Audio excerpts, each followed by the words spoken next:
Hi, it's Matt. Just want to talk today about what you should be doing about setting up your call center campaigns and working with call centers. The first thing I would say is you really want to set up an interview like this, where you're actually talking to the person via camera. The main reason for this is there's a lot of fake people in the network. They'll say they have a call center when they're actually just a broker, and as soon as they've got off the phone or off the text with you, what they do is they shove it on the ELANs for the lowest bid possible. You don't want that crap. And to be honest, it doesn't do you any favors. It doesn't do the call center industry any favors. It just lowers the quality. But what you have is if you have a video chat with me, you could actually have a wander around the building if you needed to. At the same time, we do have videos on YouTube that actually show the building as it went through its construction phases.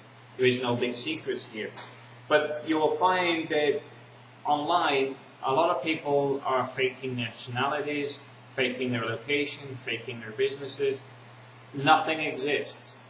And these are the people that are causing a big problem for me, but also for you, because they're the same people that spam you every day. But for me, what I want is for people like yourself with your business to actually liaise with people like myself and other call centers like myself, where you're actually taking the initiative to work directly. And you've got to remember here, you don't have to have the problems that you're getting with your brokers that you're dealing with right now. Because you've got to understand, I own this call center. This is a business that we own and develop here. What we have is a company that we want to expand. And we only expand with good customers. A broker works all day emailing and sending out messages and calling people to get fresh business non-stop because they know that their campaigns are going to be bad.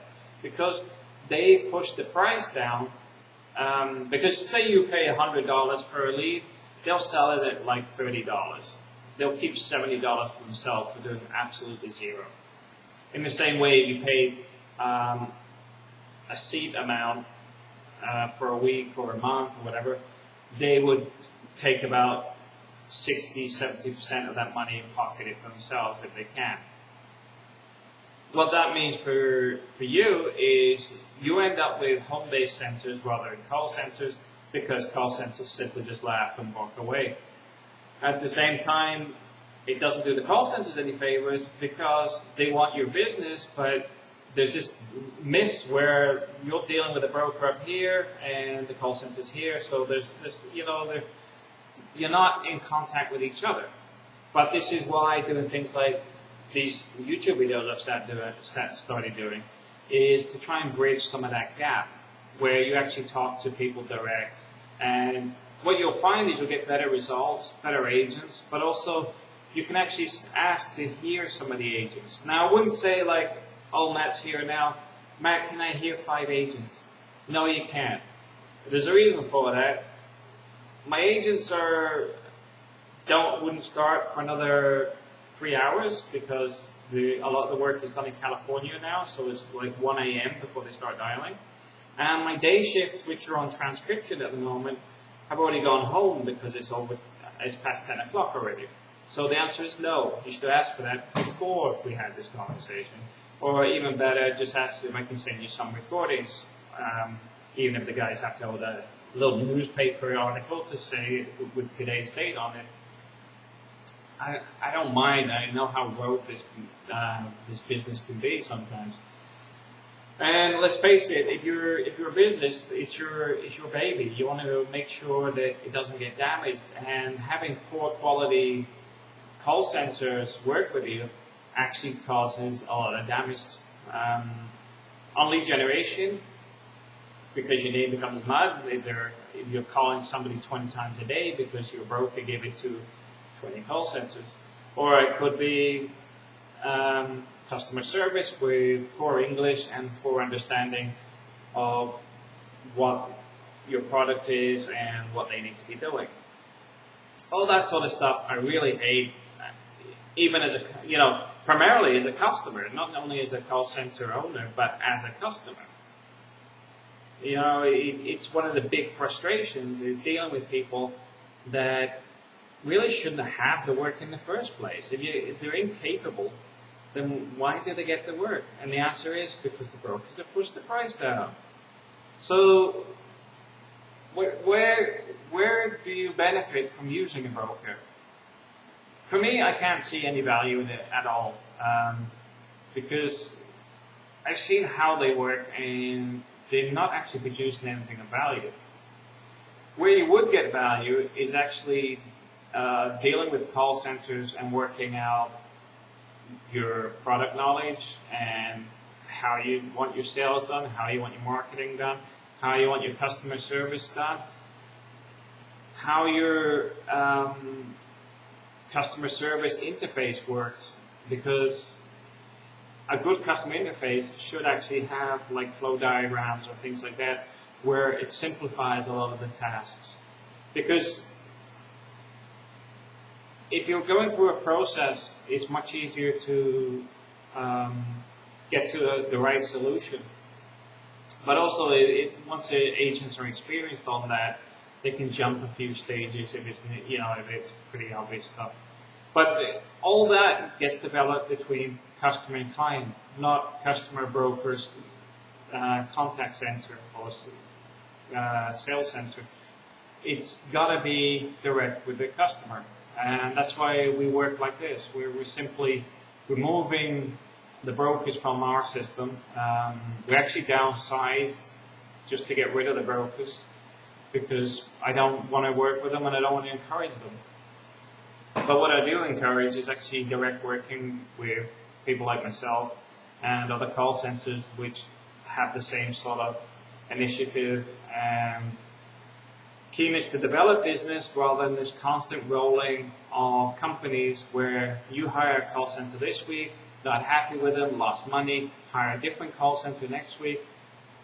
I know how it rolls. I've seen it working. I've seen how these people will do it on Craigslist. And, the other thing is, the joke being is you might actually have been dealing with the same call center multiple times because they use multiple emails, they use fake identities, they use fake nationalities, and even fake companies. They're just bad people. I'm not going to sit here whittling and complaining about it, but I'm just trying to get the point across that they create a lot of damage for your business as well as mine. Because for me, I work in facilities management as my background. I've worked in it for 20 years. But the thing with that was, well, it still is, because I might be off to the UK shortly to deal with some projects there on some short-term contracts. At the same time, I'm looking at moving some of my call center work into asset management and facilities management, which is the main reason I'm in the UK, to help build up the portfolio, which is very difficult to do remotely for the obvious reasons of the spam emails and 25 phone calls a day that clients receive from people that are just trying to push their services even if they don't have any. I'm more of an etiquette person, more face-to-face, and generally trying to extend my network that already exists rather than pushing my face in front of people all day long. But the whole point with that is the facilities management and the asset management is based on a structure. It's not based on hassling people non-stop in the hope that the 50 spam emails you send, they might actually read one. It's all based on a system that has etiquette, standards, quality. And primarily the work I've done for my career is been based on, say with my promotions within the companies, is been based on quality. And right now I see the call center needs to have an injection of quality. It's sort of lost its way when it was heavily outsourced. People seem to have got paid far too much and are now looking to scramble to take some of the business for themselves, regardless of what's going to happen with it. Let's say what happens with it. I mean, they'll put a bit of investment in, risk all your money, and at worst, they'll lose the contract, but still have money in their pocket. I really hate that. And for me, the business should be about partnerships and development. Partnerships being between call center and client, and development being developing sales and adding on other services such as virtual assistants, data administration, data entry, invoicing, inbound customer service, you name it. It becomes a one-stop shop. That's what I aim for, because in a business in the UK, a small business, you have like 1 to 5 people are doing like 10 different tasks. And I can't see why people outsourced can't do exactly the same if they have the right training and right guidance.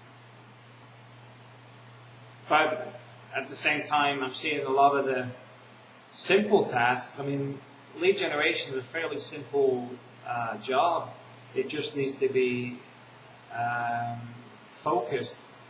But you're finding so much poor quality in the market because there's so many people just trying to do it on the shoestring and make as much money as possible. I'm not interested in doing that. Anyway, that's enough whittling on for today. Thanks for listening. It's Matt from BPO24hour.com. Thank you.